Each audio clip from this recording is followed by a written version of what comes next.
Las noticias de Entre Ríos están donde tienen que estar.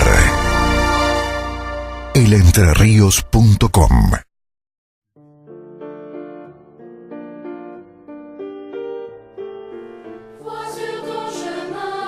Un rol bastante dejado de lado tiene que ver con la posibilidad que tienen los padres de limitar las acciones impulsivas de los hijos, es decir, poner un límite es frenar a los hijos en su intención de satisfacerse inmediatamente.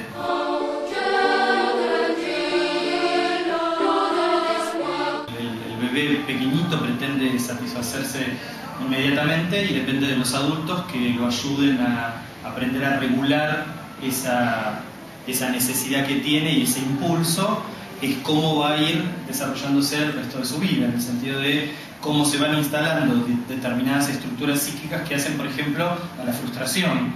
Como un bebé recién nacido aprende a frustrarse y no por eso sentir que la vida se termina.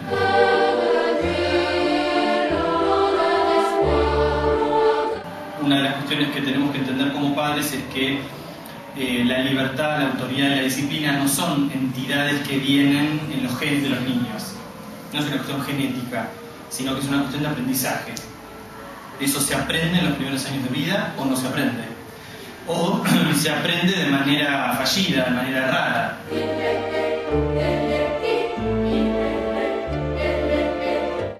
Todo ese bagaje de experiencia anterior le funciona al adulto como la noción de autoridad.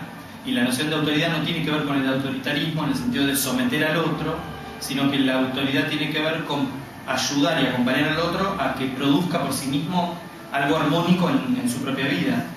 Si nosotros no trabajamos con los hijos para que ellos puedan regular estos impulsos, eso que nosotros queremos que haga productivamente no lo van a poder hacer, porque no diferencian lo que está bien de lo que está mal, no tienen conciencia, no tienen sentimiento de culpabilidad frente a los actos adversos, no tienen capacidad para frustrarse. Entonces, fíjate que con diferentes matices son los tipos de chicos con los que nos encontramos en la actualidad.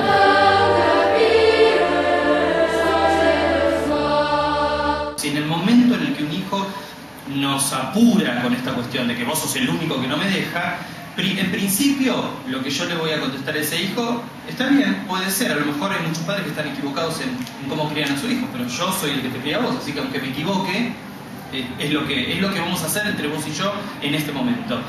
Y yo además indagaría, después trataría de llamar por teléfono, che, ¿qué pasa? A fulanito vos lo dejás salir, y uno se va a encontrar a su vez con otro padre angustiado, también pensando que a su vez hay toda una red de padres que no contienen.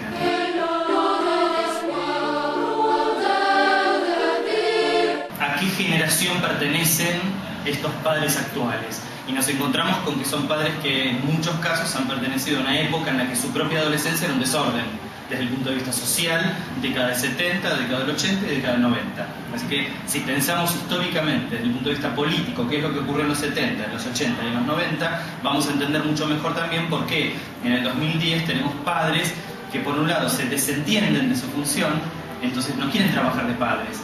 Y trabajar de padres implica escuchar a su hijo, ver qué es lo que pasó con esa nota, evaluar por qué la escuela está poniendo una sanción o por qué me cita. Y en este sentido, si yo tengo que trabajar de padre, me demanda un esfuerzo y una cantidad de horas que yo puedo resolver rápidamente, digamos, desestimando lo que dice mi hijo y desestimando lo que dice el colegio.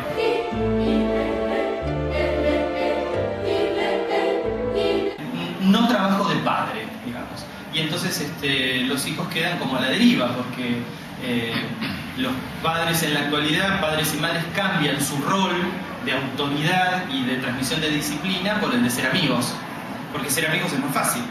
Somos compinches, somos iguales, no hay roles, no hay una disimetría dentro de la familia y dentro de la sociedad, entonces, bueno, cada uno hace lo que puede y lo que quiere. Con lo cual ese es el mensaje que le llega a los chicos, y los chicos lo devuelven a los adultos de este modo. Y bueno, hago lo que puedo.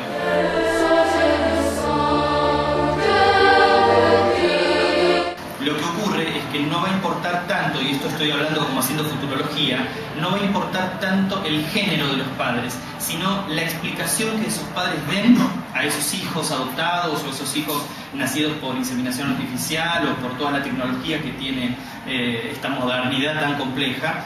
es qué explicación le vamos a dar a esos hijos acerca de lo que es la diferencia sexual anatómica. En el sentido de que justamente uno de los pilares de la perversión es renegar la diferencia sexual anatómica. Uno de los principales pilares de la transgresión es negar las diferencias, es negar que vos sos una cosa, yo soy otra, que uno es un padre, otro es una madre, que hay diferente genitalidad, que hay cosas que se pueden y cosas que no. Justamente, fíjate que está todo dando vuelta en torno a lo mismo. Negar las diferencias, negar la asimetría, negar los diferentes orígenes, negar el origen real de un hijo que es de una gameta femenina y de una masculina, va a generar un grave problema en el psiquismo de esos niños. Lo que ocurre es que todavía no tenemos un dato real de cómo estos nuevos padres van a manejar esta información.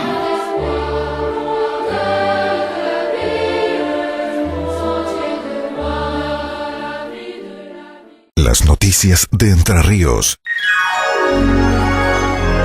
están donde tienen que estar. elentrerios.com